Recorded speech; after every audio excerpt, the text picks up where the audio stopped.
sa taas ng bilihin ngayon, mapapa 1 meal a day ka na lang eh. Pero nauunawaan niyo naman sir na parang government extra.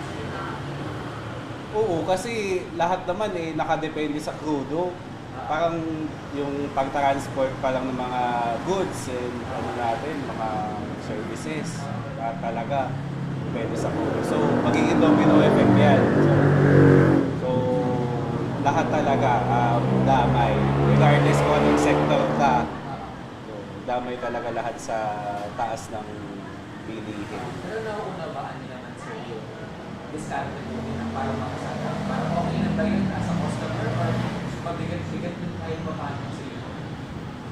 Well, kung titignan mo pareho, kailangan fair ka din sa parehong side eh, mapa-customer o negosyo eh. Kasi lahat may kanya-kanyang burden na dadalhin ngayong pagsubok na to. Pero kayo bilang customer, Mabigat. Mabigat talaga. Ay, sa totoo lang, mabigat. Kaya, kung pwede nga lang, lakarin ko na lang, ka-opisina. bakit mo tingin sir?